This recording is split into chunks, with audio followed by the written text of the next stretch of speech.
The woman at machine 217 had been there for 6 hours. I watched her from across the casino floor, fingers moving on autopilot, credit display dropping, rising, then dropping again. She'd hit 3 small bonuses.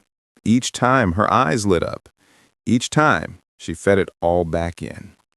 By the time I was called to service her machine for a minor error, she'd gone through $2,400. I've been a slot technician for over 12 years. I've opened thousands of machines, reset countless errors, watched the numbers that most players never see. And here's what keeps me up at night. Most players have no idea which machines are designed to empty their wallets.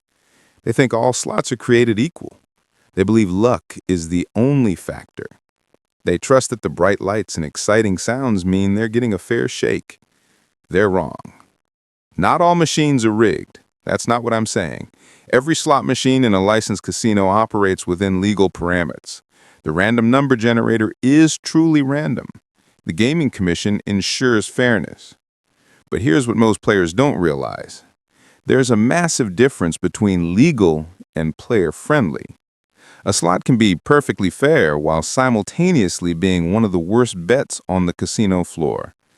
And some machine types are mathematically designed to drain bankrolls faster than others. The house always has an edge. That's not a secret.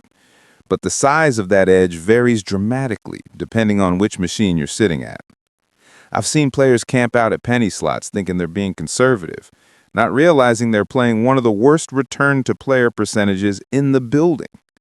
I've watched tourists pump money into branded machines covered in popular TV show graphics, unaware that licensing fees mean lower payouts. The casino floor is designed to be confusing. Row after row of flashing screens, theme games that blur together, no posted odds, no clear indicators of which machines favor the house more than others. But I know which ones to avoid because I'm the one who opens them up. I see the error codes. I read the par sheets when machines are being configured. I watch the payout patterns over weeks and months. And I've noticed something that the casino doesn't advertise. 6 types of machines consistently separate players from their money faster than any others. These aren't myths. This isn't superstition about hot or cold machines. This is math. This is design. This is how the industry works from the inside. Some of these machines you'll recognize immediately. Others will surprise you. One of them is sitting in nearly every casino in America, and it's likely taken more money from recreational players than any other type of slot in the past decade. I'm not here to tell you gambling is bad. I'm not here to lecture you about walking away. If you want to play slots, that's your choice. But you deserve to know what you're up against.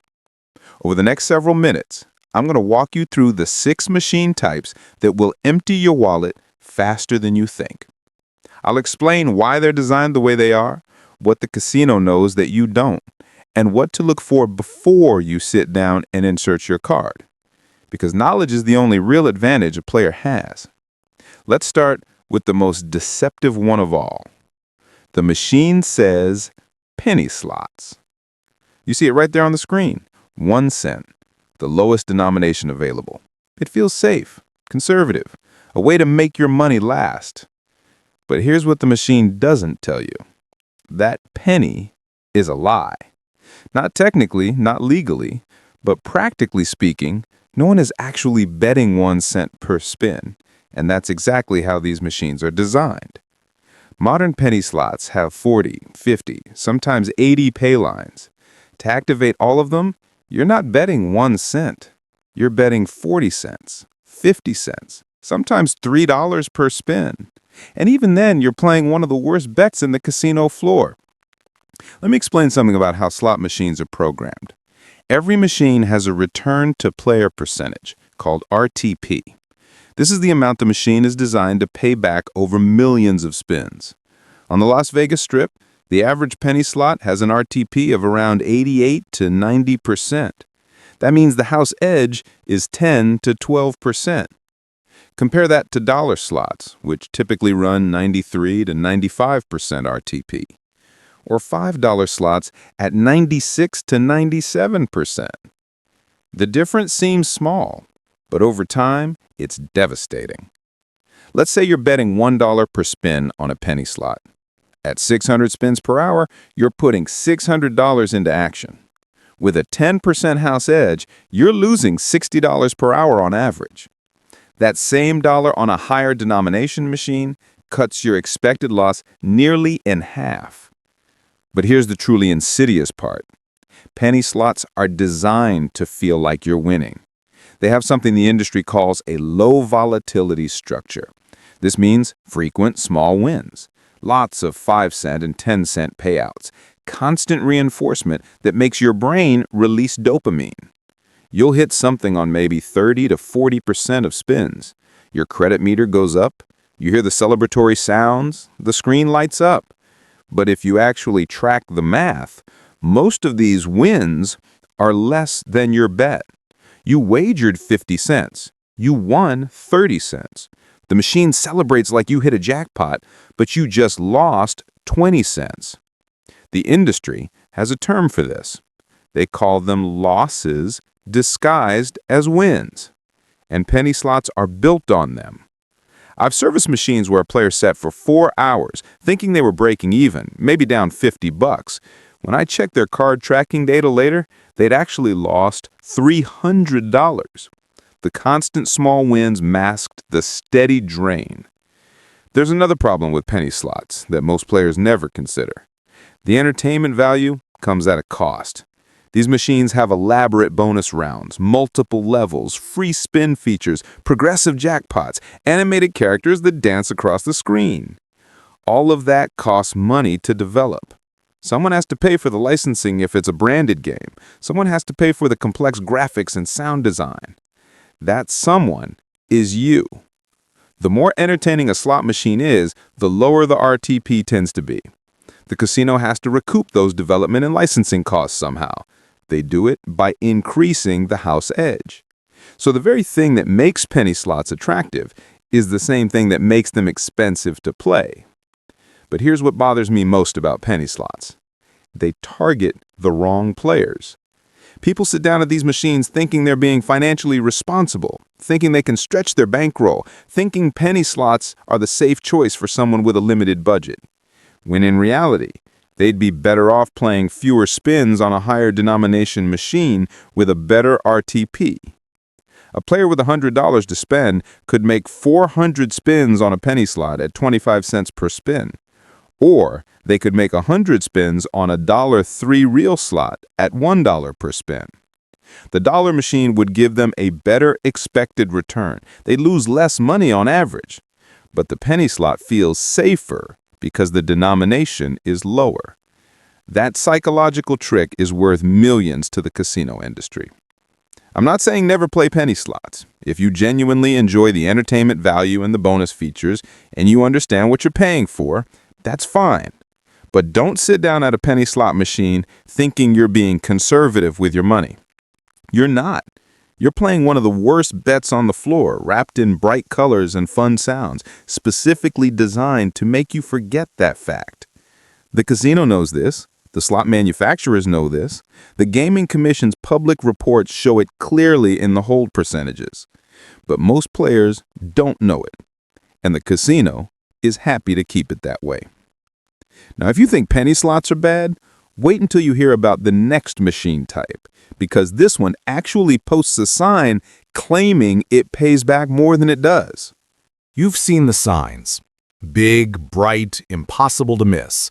They hang above entire banks of slot machines, sometimes 20 or 30 units in a row. Up to 98% payback. It sounds incredible. A machine that returns 98 cents for every dollar wagered? That's better than blackjack for most players, better than any other slot on the floor. You sit down, insert your money, and start playing. 3 hours later, you've lost considerably more than 2% of what you put in, and you're left wondering what happened. Let me tell you exactly what happened. That sign is telling the truth, technically, legally, but not in the way you think. When a casino posts a sign that says up to 98% payback, they only need one machine in that entire bank to actually pay 98%. One out of 20, 30, sometimes 40 machines. The other 39 can be set to 88%, 90%, 92%. Doesn't matter. As long as one hits that advertised number, the casino is legally covered. And here's the problem. You have no way of knowing which one it is. There's no label on the machine, no indicator on the screen, no way to tell from the outside whether you're sitting at the 98% machine or the 88% machine right next to it. The random number generator ensures that each spin is random. That part is true. But the overall payback percentage is set in the machine's software, and it varies from unit to unit, even in the same bank. I've personally configured machines in banks like these. The casino receives them from the manufacturer with the ability to select from multiple RTP settings, usually 6 or 7 options ranging from about 85 to 98%. For the advertised bank, they'll set one machine to the highest option. The rest get configured to something much lower, but still within the legal minimum for that jurisdiction. It's not illegal. It's not even uncommon. It's standard practice. But here's why this is so problematic for players. That high payback sign creates a psychological anchor. You think you're getting a fair deal. You think you found one of the better machines on the floor. You settle in for a long session, confident that the math is on your side. Meanwhile, the odds are overwhelming that you're not sitting at the loose machine. Let's say there's one 98% machine in a bank of 30. Your odds of randomly selecting that machine are 1 in 30, 3.3%. 96.7% of players in that bank are playing a machine with a much worse RTP than advertised. And here's the truly deceptive part. Even if you're sitting at the loose machine, you might not know it. Slot machine results are designed to fluctuate. You could be on the 98% machine and still lose $500 in a session due to normal variance. Or you could be on an 88% machine and hit a lucky streak that makes you think you found the good one. There's no way to verify, no way to confirm. You'd need millions of spins to determine the true RTP of an individual machine. No player has that kind of sample size. So you're essentially gambling blind, anchored by a sign that's technically true, but practically meaningless for most people who sit down. I've watched players spend hours hunting for the good machine in these banks. They'll switch seats every 30 minutes thinking they can somehow sense which one is loose. They can't. The machines look identical. They play identically on the surface. The only difference is in the deep programming that determines long-term payback, and that's invisible to the player. I've seen signs that say up to 99% payback, or even one machine on this floor pays 100%. Same principle, same deception. One machine in the entire casino might hit that number, while hundreds of others don't. The signs work because they exploit a cognitive bias. Players see a high number and assume it applies to all the machines nearby. They don't think about the up to qualifier. They don't consider that it might be one machine out of dozens. They just see 98% and think they've found value. Here's what you need to understand about these banks. The casino isn't setting up one loose machine out of generosity. They're doing it because the sign draws players to that entire section of the floor. Even if one machine pays 98%, the overall bank still generates massive profit because most players are on the tight machines. It's brilliant marketing, and it's completely legal, but it's not player-friendly. If you see a sign advertising high payback, don't assume you're sitting at that machine. The odds are heavily against it, and there's no way to tell the difference. You're better off avoiding these banks entirely. But if you think that's manipulative, the next machine type is even worse, because this one uses your favorite TV show against you. Game of Thrones, The Walking Dead, Wheel of Fortune, Sex and the City, Friends. Walk through any major casino and you'll see them. Slot machines covered in familiar faces and logos, characters you grew up with, shows you've binged, brands you recognize. They're everywhere, and they're taking more of your money than almost any other machine on the floor. Let me tell you why. When a slot machine manufacturer wants to create a branded machine, they have to pay for the rights to use that intellectual property. Those licensing fees are substantial, sometimes millions of dollars. That money has to come from somewhere. It comes from you. Here's how it works. The slot manufacturer builds the game and pays the licensing fee. Then they sell the machines to the casinos. But the casino isn't interested in buying a machine that makes less profit than their other slots. So the manufacturer compensates by lowering the return-to-player percentage. The entertainment value goes up, the graphics are better, the sound design is professional, you get video clips from the actual show, voice lines from real actors, bonus rounds themed around memorable moments. All of that costs money to produce and license, and all of that reduces the money available to pay players. I've personally opened up both branded and non-branded machines from the same manufacturer. The internal settings show the difference. Branded machines typically run 2 to 4 percentage points lower in RTP than similar non-branded machines. 2 to 4% might not sound like much, but over hundreds or thousands of spins, it adds up. Let's say you're playing a Wheel of Fortune machine at 90% RTP, betting $2 per spin. Over 500 spins, you're putting $1,000 into action. Your expected loss is $100. Take that same $2 per spin to a non-branded machine with a 94% RTP, and your expected loss drops to $60. That's a $40 difference just from licensing costs. But here's the truly problematic part. Branded machines are incredibly popular. Players actively seek them out. The familiarity is comforting, the nostalgia is appealing, the bonus rounds are entertaining. Casinos know this, so they stock their floors with branded machines because players will choose them over generic alternatives even when the generic machines have better math. You're essentially paying extra for the privilege of seeing characters you already love. And most players have no idea this is happening. There's another issue with branded slots that rarely gets discussed. These machines often require higher minimum bets to activate all features.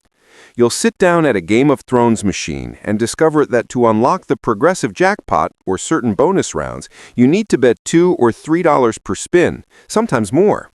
The machine doesn't force you to bet that much, but it structures the game so that betting less feels incomplete.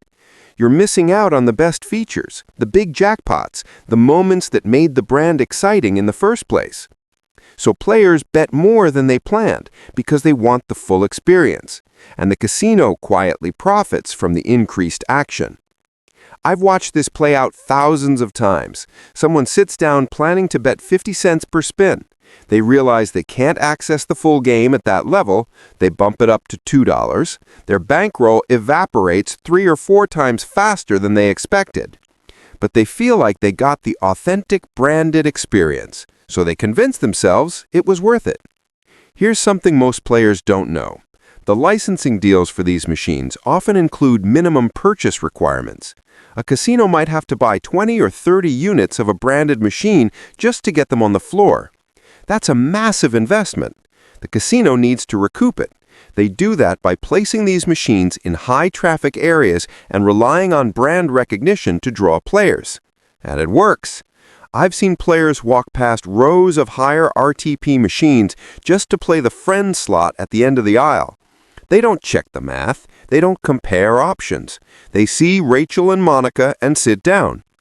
Meanwhile, the machine 2 rows over has a 4% better payback and similar features, but it doesn't have a logo they recognize, so it sits empty. The casino is counting on this behavior. There are some exceptions. Not all branded machines have terrible RTPs. Some manufacturers negotiate better licensing deals or offset costs in other ways. Some casinos configure them more generously as a loss leader to attract traffic. And it works. I've seen players walk past rows of higher RTP machines just to play the friend slot at the end of the aisle. They don't check the math. They don't compare options. They see Rachel and Monica and sit down. Meanwhile, the machine 2 rows over has a 4% better payback and similar features, but it doesn't have a logo they recognize, so it sits empty. The casino is counting on this behavior. There are some exceptions. Not all branded machines have terrible RTPs. Some manufacturers negotiate better licensing deals or offset costs in other ways. Some casinos configure them more generously as a loss leader to attract traffic. And it works. I've seen players walk past rows of higher RTP machines just to play the friend slot at the end of the aisle. They don't check the math. They don't compare options. They see Rachel and Monica and sit down. Meanwhile, the machine 2 rows over has a 4% better payback and similar features, but it doesn't have a logo they recognize, so it sits empty. The casino is counting on this behavior. $12 million. That's what the sign said above the Megabucks machine. $12 million for 3 7 symbols. Life-changing money. Retirement in one spin. A man had been playing it for 2 days straight. I watched him feed in $100 bills like they were napkins, chasing that number, believing this could be his moment. He never hit it, and statistically, he never would. Let me explain something about progressive jackpots that the casino doesn't advertise. Those massive numbers you see climbing on the screen come directly from players' bets, and to fund them, the base return-to-player percentage on these machines is significantly lower than non-progressive alternatives. Every time you spin a progressive machine, a percentage of your bet gets diverted to the jackpot pool. That money is no longer part of the return calculation for your session. It's gone, locked into a prize that millions of people are competing for. Most jurisdictions have minimum RTP requirements for slot machines. In Nevada, it's 75%, but that includes the jackpot. So, a progressive machine might show an overall theoretical RTP of 92%, but if 5 or 6% of that is tied up in a jackpot that hits once every million spins, your actual expected return in any reasonable session is much lower. Let me put this in perspective. A Megabucks machine might have a theoretical RTP of 89%. Sounds low, but legal. However, the progressive jackpot accounts for roughly 12% of that theoretical return. That means the base game is only paying back 77%. You're playing one of the tightest machines in the casino, subsidizing a jackpot you almost certainly won't win, in exchange for the dream of life-changing money. Here's the math on your actual odds. The chances of hitting the top progressive jackpot on a machine like Megabucks is approximately 1 in 50 million. To put that in context, you're more likely to be struck by lightning twice. The casino knows this. The manufacturer knows this. But the sign doesn't say 1 in 50 million odds. It just shows that enormous number climbing higher every second. And players sit down thinking it's possible. Technically, it is possible. Someone will eventually hit it. But that person almost certainly won't be you. Meanwhile, you're playing a machine with a 77% base return, watching your bankroll drain away in hopes of beating near impossible odds. There's another problem with progressive machines that players rarely consider. The jackpot amount matters. When a progressive jackpot is reset to its minimum, the machine's RTP is at its absolute worst. All the money that would have made the jackpot attractive is gone. You're just playing a tight base game with no compensating prize. As the jackpot grows, the overall RTP technically improves, but it only becomes truly plus EV when the jackpot reaches an astronomical amount. And even then, you'd need to play hundreds of thousands of spins to have a realistic chance of hitting it. Some advantage players track progressive jackpots and only play when they reach certain thresholds. These players understand the math and the volatility. They have the bankroll to sustain massive losing streaks while chasing a long-shot positive expectation. Recreational players don't have that bankroll. They sit down, see a big number, and think they're getting value. They're not. I've watched countless players burn through thousands of dollars on progressive machines, chasing jackpots they had no realistic chance of winning. They'd have been better off playing a higher RTP non-progressive machine and banking the extra 2 to 4% return on every spin. But the dream is powerful. The idea that this could be the spin, this could be the moment. $12 million. It's the same psychology behind lottery tickets. The long-shot hope overrides mathematical reality. Here's what really bothers me about progressive machines. They often target players who can least afford to lose. Someone playing a $3 megabucks spin isn't a high roller. High rollers are at the baccarat table or playing $100 video poker. The person at the progressive machine is usually someone of moderate means, hoping for a windfall that will change their life.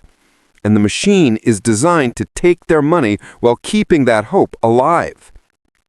There are smaller progressives too, not the massive jackpots like megabucks, but localized progressives linked across 20 or 30 machines in one casino. These have better odds, maybe 1 in 500,000. Still terrible odds, still a low base RTP, but the jackpot is small enough that people can rationalize it as achievable. Someone hit it last month, maybe I'll be next. And they sit down and donate to the prize pool for the next winner. Here's my advice on progressive machines. If you're going to play them, only play when the jackpot is significantly above its reset value. At minimum, double the base amount. That at least means the overall RTP is approaching something reasonable. And never ever play a progressive machine right after it's been hit and reset. You're subsidizing the next winner with no compensation. But honestly, most players would be better off avoiding progressives entirely. The base game is too tight, the jackpot odds are too long, and the psychological trap is too strong. You think you're playing for millions. Really, you're just playing one of the worst return-to-player percentages on the floor. And speaking of psychological traps, the next machine type might be the most insidious one on the entire casino floor. I got called to service a machine once at a truck stop casino in rural Nevada. It wasn't even really a casino, just a convenience store with a dozen slot machines shoved between the coffee station and the lottery tickets. But Nevada allows slots almost anywhere, so there they were. I opened up one of the machines to fix a bill validator error. While I was in there, I checked the RTP setting out of curiosity. 77%. That machine was keeping 23 cents out of every dollar wagered, nearly double the house edge of slots on the Las Vegas Strip. And people were playing it because it was the only option for 50 miles. Let me tell you something about slot machines in airports, gas stations, convenience stores, and other locations outside of traditional casinos. They are the worst bets you will ever find. These machines operate in environments with zero competition. If you want to gamble while waiting for your flight at McCarran Airport, those are your only options. If you're at a truck stop in the middle of nowhere and you want to play, those machines don't have to compete with the casino down the street. So the operators set them as tight as legally possible. In Nevada, the minimum RTP is 75%. In many of these locations, that's exactly what you'll find. Machines configured to the legal minimum, extracting 25 cents per dollar from players who have no alternatives. For context, that's 2 to 3 times worse than slot machines on the Las Vegas Strip. It's 4 to 5 times worse than high-denomination machines in competitive casino environments. But the locations disguise this by making the machines look and play like normal slots. Same lights, same sounds, same excitement. Just completely different math under the hood. I've talked to operators who manage these convenience gambling locations. They openly acknowledge that their machines are set tighter. They justify it by saying their overhead is higher per machine, their volume is lower, and they need to maximize revenue per unit. All of that is true, but it doesn't change the fact that players are getting a terrible deal. Here's the psychology that makes this work. People playing slots at airports or gas stations usually aren't planning to gamble. They have 10 minutes before their flight. They're bored during a road trip. They have $20 in their pocket and nothing else to do. So they sit down, expecting to lose it anyway. They're not comparing RTPs. They're not thinking about house edge. They just want a few minutes of entertainment. And the operators know this. They know these players aren't value shopping. They know no one is driving 2 hours to find a better RTP at a different truck stop. So they keep the machines tight and watch the money roll in. There's another issue with these locations. Because they're not traditional casinos, they often don't have the same regulatory scrutiny or player protections. A major casino on the Strip gets audited regularly. They have reputation to protect. They need players to come back. If word gets out that their machines are too tight, players will go elsewhere. But a gas station on Interstate 80 doesn't care about repeat business. You're passing through once. You're never coming back. There's no incentive to offer competitive odds. I've seen some of these locations advertise their slots as Las Vegas-style gaming. That's technically true. The machines are the same hardware and software used in Vegas, but the configuration is completely different. It's like advertising a car as Ferrari engine and neglecting to mention that you've reprogrammed it to only go 30 miles per hour. Airport slots are particularly bad. McCarran Airport in Las Vegas has hundreds of machines spread throughout the terminals. Players sit there waiting for flights, pumping in money, thinking they're getting the same Vegas odds. They're not even close. Some studies have shown that airport slots have RTPs in the 75 to 85% range. Compare that to the 90+% you'll find on dollar slots in major strip casinos. You're paying a massive premium for the convenience of gambling while you wait for your flight. Here is my recommendation. If you see slot machines at an airport, a gas station, a grocery store, a laundromat, or any other location that isn't a dedicated casino, just walk away. Those machines are not there to give you a fun gaming experience. They're there to extract maximum revenue from a captive audience that has no better options. If you genuinely want to gamble, wait until you get to an actual casino where the machines have to compete for your business. And if you're killing time at the airport, buy a magazine, get a coffee, stare at your phone. Literally anything is a better use of your money than those machines. Because at 25% house edge, you're not gambling, you're just donating.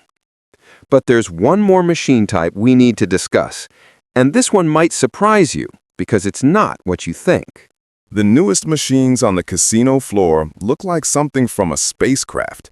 Giant curved screens, touch controls, cinematic graphics, and a feature that seems incredibly player-friendly at first glance. You can switch denominations right there on the screen. Penny, nickel, quarter, dollar, all on the same machine.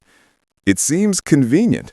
It seems like the casino is giving you options, but it's actually one of the most psychologically manipulative designs in modern slot manufacturing. Let me explain why.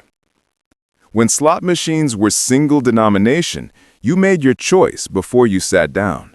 If you sat out a quarter machine, you were playing quarters. If you decided that was too expensive, you had to physically get up and move to a different machine. That friction mattered. It gave you time to think, time to reconsider, time to maybe walk away. Multi-denomination machines remove that friction entirely. You sit down planning to play pennies, 50 cents a spin, nice and conservative. You play for 20 minutes and you're down 40 bucks. You're not hitting much, the bonus rounds are avoiding you, and right there on the screen is a button that says switch to quarters.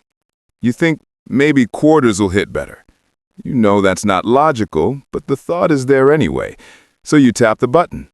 Suddenly, you're betting $2.50 per spin instead of 50 cents. 5 times more action, 5 times faster burn rate. Before these machines existed, that switch would have required you to cash out, stand up, walk across the casino, and find a quarter machine. Most players wouldn't do it.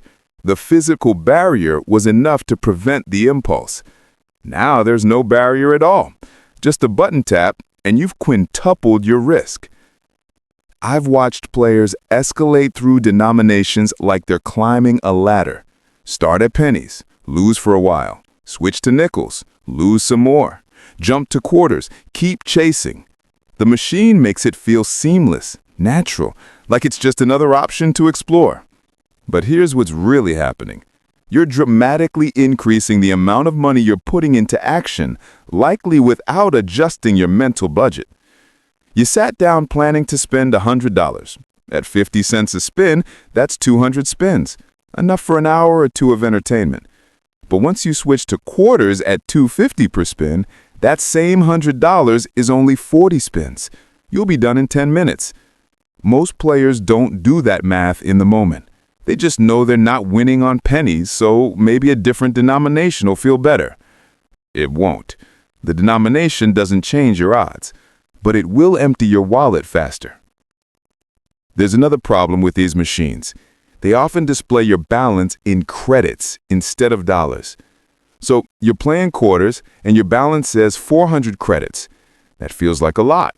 It feels safe. You've got 400 of something. Surely that's enough to keep playing. But 400 credits at quarters is only $100. You're not as cushioned as your brain thinks you are. And when you switch to dollars, those same 400 credits are suddenly $400 in real money. But the number on the screen looks the same. Your brain doesn't register the change as dramatically as it should. This is called denomination confusion, and multi-denomination machines are designed to exploit it. I've had players come to me confused about why their balance disappeared so quickly. They were watching credits, not dollars. They switched denominations mid-session and didn't adjust their mental accounting. They thought they had plenty left, when really they'd burned through their budget twice over. The casino loves this because it drives action without the player fully realizing what's happening. There's one more aspect to these machines that's particularly manipulative. They often recommend a denomination to you. You insert a $100 bill. The machine analyzes your buy-in and suggests try quarters for better bonuses or switch to dollars for bigger jackpots. These prompts are designed to push you toward higher denominations, toward more action, toward faster play. And they work because the machine feels like it's giving you advice, like it's trying to help you win. It's not. It's trying to get you to bet more. I've opened up the programming on these machines. The prompts are based on algorithms designed to maximize coin in. That's the total amount of money wagered over time. The casino doesn't care if you win or lose any individual session. They care about coin in, because that's what determines their profit. The house edge times total coin in equals expected revenue. Multi-denomination machines drive higher coin in than single-denomination machines. That's why casinos,